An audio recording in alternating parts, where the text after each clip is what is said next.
for wastewater. Yep. And Larry, I think your questions about the legality of the agreements that were previously entered into are something that Brian can look into and get that information back to us before we have another work session. I guess I would ask, the gentleman from, rural 7, is it all right if we bring this back for another, work session, or are you gonna send the, Shylocks after us? I'd like to make a couple of comments. Okay. Bill Gay, please, join us. If you could state your name and address for the record. Bill Gay. 32100 West 143rd Street, Gardner. Thanks. I was a part of this agreement. It was actually instigated by the city in 2005 and wanted to annex some of the area. In that era, 3 of our neighboring water districts had already spent millions of dollars in litigation on territory. We worked hard with the city with the principle of trying to be fair to the citizens of Gardner and the patrons of the water district, and trying to work out a system that was fair to both. The concept was that, hey, let's look forward a little bit, and before we build a bunch of infrastructure in the wrong place, we decide on where the boundaries are, so that nobody builds and gets in the position that a lot of our neighbors were, where they built a lot of infrastructure and then it was who pays for it. The agreement also included a method or a formula to transfer customers, which we've used numerous times since, and that was and there is a formula that's set out. It was a formula that some of our neighbors used, and if I understand it correctly, our document, even though before the state legislature, is very similar to what would happen then. The concept, or there was a timeline that was put on there. Obviously, 7 gave up a tremendous amount of area, which Gardner had since annexed.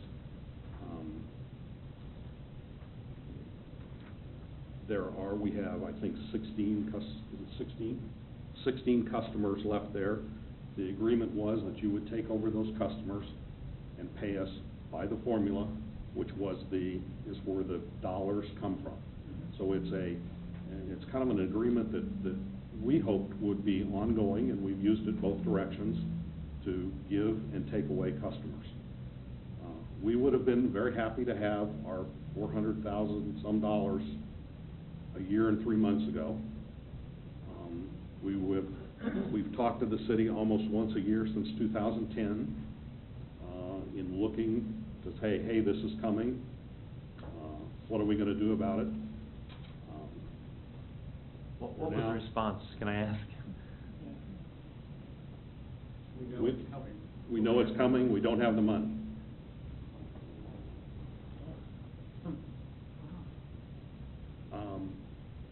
We actually came up with this plan in trying to be helpful. Some of that area in blue is already in the city of Edgerton. The other area, south of I-35, has some customers in it, which gives most of the dollars. I mean, by the formula, it's the dollars. I mean, you're giving up a school. If you look at development in that area, I guess I'd say that I'd look right across the road, which is 7's already. So I'm not sure that we tried to look at some area that made sense as to where the boundaries would be, as opposed to grabbing any valuable area. The water district is in the principle of, we don't make money on water. I mean, we're owned by our patrons. We try to give water as cheap as we can to our patrons and try to make our system as efficient as possible. So we're not a developer, or not trying to gamble on things to develop. We were just trying to find some way to resolve this. Okay. Thanks, Bill. Thanks, Bill. Now, I guess when we've told them before that the money isn't there, am I guessing appropriately that the money isn't there in the water fund? Or, I mean, this is no small sum, but it's not money that we don't necessarily have. It's not money we have in the water fund. I think you can guess appropriately that I wasn't consulted. And the money may not have been there at that time in the water fund, or the money, I mean, I could go back and look at 2008, but I'm not sure that serves a real good purpose. I think it's, if you remember, 2008 was the start of your downturn, the start of a lot of things that the city went through to hold the expense line, so.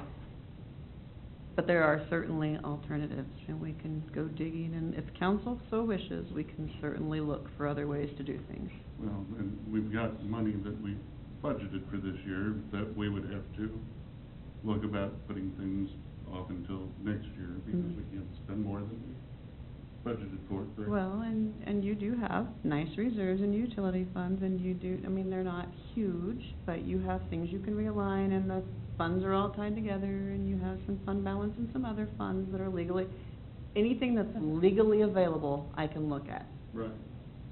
So it doesn't really have to be all available in the water fund to Right. make good on it. That's, yeah, well, It doesn't, didn't have to be in That was kind of my 2010, and point. it doesn't have to be now in 2014 either. Right. I'm assuming that their rates are lower than ours for those service areas? Or do we know? I know when we had the committee on the study committee, they were a little higher, but just slightly so.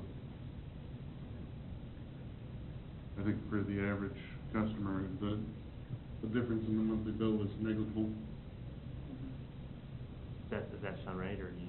Yeah, I believe that's correct. And in the agreement itself, it talks about, if they take our customers, they're not gonna charge them for meters and hookup fees and vice versa, so. So were those values established, though, based on current, well, I guess, the rates don't matter back then, or didn't matter, is that right?